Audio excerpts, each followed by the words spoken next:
খাইলে জ্বর ভালো হইব কেমনে? ওষুধ খাইতে হইব। হ্যাঁ ছাতাটা তো পাচ্ছি না, ছাতাটা দাও তো। দাঁড়াও দিতাছি।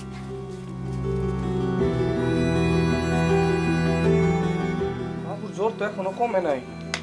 হাগো কাজলের জ্বর কমতাছে না, মাঝে মাঝে খিচুনি দিয়া উঠতাছে। ওষুধ খাইতাছে না, পানি খাইতাছে না, কিচ্ছু খাইতাছে না। তুমি একটা কিছু করো।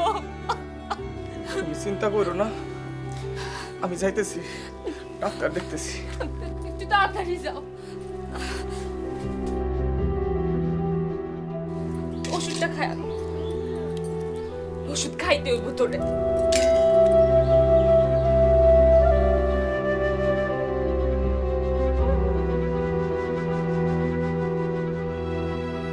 যদি ঠিকঠাক মতো না খাওয়া তাহলে তো লাভ নেই ওষুধ খেয়ে, তাই না? জি। আসসালামু আলাইকুম ডাক্তার সাহেব। ওয়ালাইকুম আসসালাম। ডাক্তার সাহেব আমি আসি। হ্যাঁ, আসসালামু আলাইকুম। ওয়ালাইকুম আসসালাম। কি অবস্থা মান্নান ভাই? এই তো আমার ছেলেটার কয়েকদিন হয় জ্বর, সাথে এখন আবার কিছু নিয়ে উঠছে। চলেন না আমার ছেলেকে একটু দেখবেন প্লিজ। আচ্ছা, ঠিক আছে, চলো।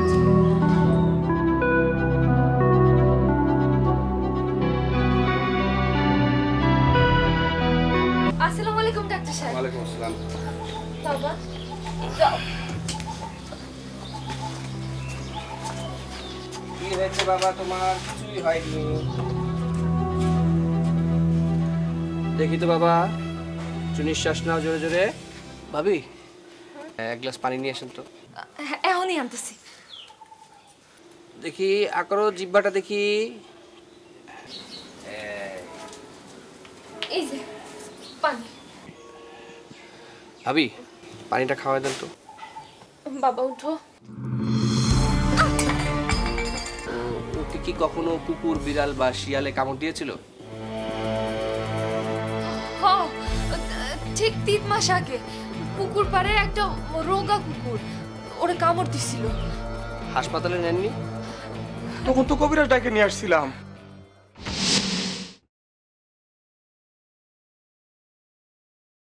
কোনো সমস্যা নেই, ও ভালো হয়ে যাবে। দেখি লবণ দাও।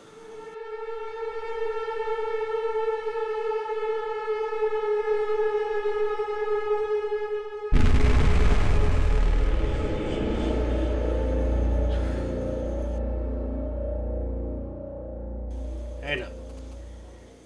প্রতিদিন সকালে এবং বিকালে 1 চিমটি করে লবণ ডান হাতুর তালুতে রেখে ওকে খাওয়াই দিতে হবে। আর আগামীকাল সকালে এই লবণের ভিতরে যদি আপনি কুকুরের পশম পান তাহলে দেখবেন ওর বিষ আছে, আর না থাকলে বিষ নাই। কবিরাজে লবণ পড়া দিছিল, বলছিল লবণের মধ্যে যদি পশম পাওয়া যায় তাইলে তার মধ্যে বিষ আছে, নয়তো নাই। আমরা তো সকালে ওইটা সেই লবণ দেখছি, কোনো পশম পাই নাই, তাই বলে ডাক্তারের কাছেও নেই নাই। আপনারা মারাত্মক ভুল করেছেন। কেন ডাক্তার সাহেব, কি হয়েছে? আপনার ছেলে মারাত্মক সংক্রামক ব্যাধিতে আক্রান্ত হয়েছে, যার নাম জলাতঙ্ক। এখনো পায়? আচ্ছা ওই কোথায় কামড় দিয়েছে দেখি তো একটু। এই যে অনেক দেরি হয়ে গেছে। হ্যাঁ, যত তাড়াতাড়ি সম্ভব ওকে সদর হাসপাতালে নিয়ে যান। আর ভাবির হাতেও যেহেতু কামড় দিয়েছে সেহেতু তারও চিকিৎসা নেওয়ার প্রয়োজন। ঠিক আছে, আমার মানিক কি ভালো হইব না? চেষ্টা করে দেখা যাক। তুমি শান্ত হও, আমি বেন্ডাকে নিয়ে আসতেছি। আমার কাজলের সদর হাসপাতালে নিয়ে যাবো। কাজল রে,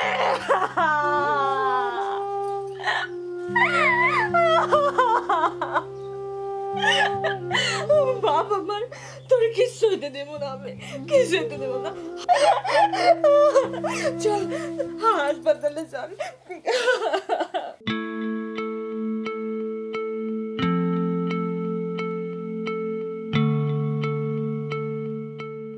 স্যার আমার বাবুটার একটু দেখেন।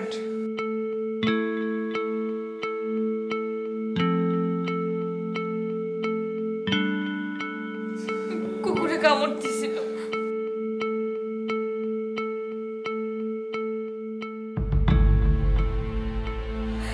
আমার মানিককে বাঁচা ডাক্তার সাহেব, আমার মানিককে বাঁচা। আসেন দেখি। কি করা যায়।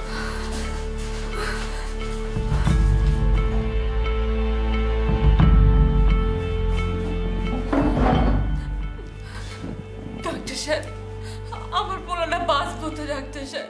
আপনার বাচ্চা অনেক দেরি করে নিয়ে এসেছেন, আপনার বাচ্চার জলাতঙ্ক হয়েছে। আপনার বাচ্চা যদি সময় মতো হাসপাতালে নিয়ে আসতেন তাহলে এই অবস্থা হতো না। আপনার বাচ্চা যদি আপনাকে কামড় দিয়ে থাকে সেক্ষেত্রে আপনাকেও ভ্যাকসিন নিতে হবে।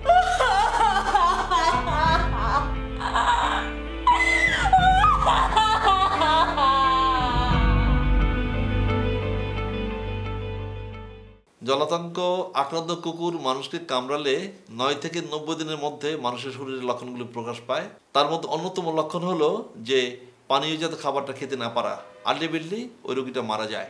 আমাদের প্রথম সাজেশন যে দিয়ে থাকি, কুকুরে যদি কাকে কামড়ায়, কামড়ানোর স্থানে ডিটারজেন্ট সোপ দিয়ে, কাপড় কাচা সাবান দিয়ে সেই আক্রান্ত স্থান 20 মিনিট থেকে আধা ঘন্টা পানি দিয়ে দিতে হবে।